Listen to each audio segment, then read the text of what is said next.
Hello everyone, welcome to my channel. Please subscribe and hit the bell icon. Kat and Laura connect the dots while Tomas and Eva connect on the May 20 Beyond the Gates.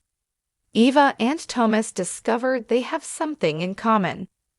There was a lot of connecting going on in the Tuesday, May 20 episode of Beyond the Gates.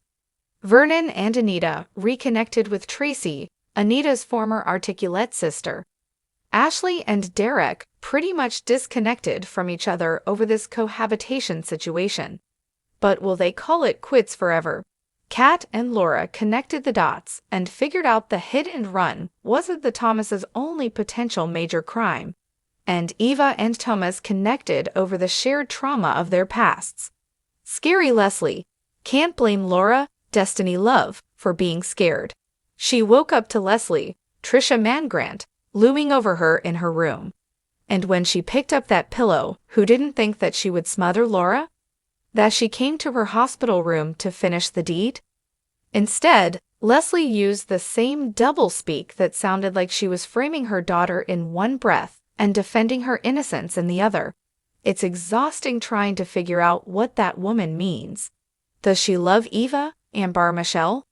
Does she resent the hell out of her? What's the answer?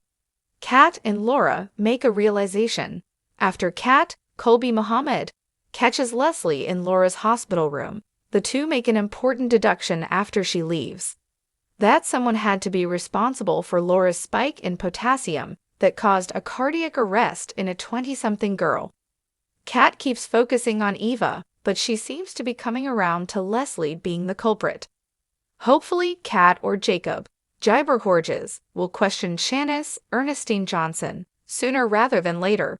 She can talk about that strange nurse, Lulu Lenhart, who suddenly materialized on Shanice's floor the night that Laura experienced the cardiac event. Eva and Tomas share their trauma. Eva seems to like hanging out at Orphagene's, where on Tuesday she had a great and fascinating conversation with Tomas, Alex Alegria.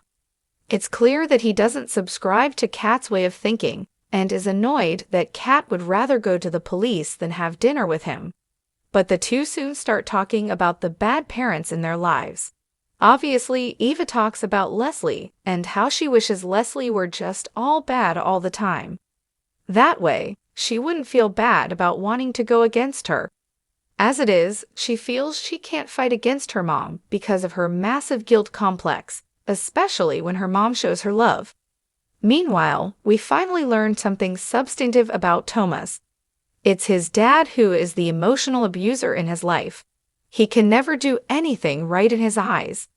Even though Tomas is an attorney at a top DC law firm, and he's making strides in the company.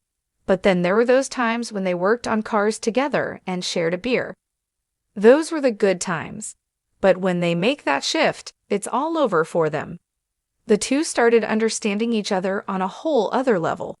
It's a level that Kat and Tomas haven't reached yet. They are a bit disconnected and maybe on different paths, but they haven't realized it yet. It just sucks because Kat and Eva are half-sisters and Kat hates Eva with everything that she has right now. And so if Eva and Tomas end up together, the sky over Los Angeles had turned a brooding shade of violet by the time Kat and Laura made it to Studio 5B on the Beyond the Gates set. It wasn't a typical Monday. The May 20 episode had been teased for weeks as the one that would change everything, though exactly what that meant was still tightly under wraps. But Kat, with her clipboard of annotated rumors, and Laura, with her ever-present thermos of matcha, weren't there just to observe. They were there to connect the dots. "You have that weird look again," Laura said, nudging Kat as they walked past the trailer lot. The "I'm about to solve a mystery no one knows exists" look. "I am about to solve something," Kat murmured, flicking open her notes. They've been dropping breadcrumbs all season. Tomas always fiddles with his wrist when he's holding back a secret. And Eva? She keeps referencing her childhood like it's a code. I swear, it's all connected. They passed a huddle of PAs whispering over a giant prop gate made of rusted iron and LED lights. The centerpiece of tonight's theme. The show's title had always been metaphorical, but tonight there was a literal gate, and maybe metaphorical walls ready to fall. Inside, Tomas adjusted his mic as he paced behind the main set wall, nerves etched across his usually polished features. The cameras weren't rolling yet, but he was already sweating. Eva sat across from him in her interview booth, her hands folded neatly in her lap, her smile quiet and unreadable. They hadn't spoken since episode 7. Until tonight. Laura leaned in toward a monitor backstage, watching the delay feed. "This is it," she whispered. "They're finally going to talk." Kat scribbled a circle around a name in her notes, Maribel. That name had come up once, just once, in Tomas's interview weeks ago, and yet Eva had said it again in episode 10 during that emotional confession by the pool. "I think Maribel was the catalyst," Kat whispered. "Watch how they mention her tonight." As if on cue, the cameras blinked to life. "Welcome to a special episode of Beyond the Gates," boomed the host's voice. "Tonight, we go deeper."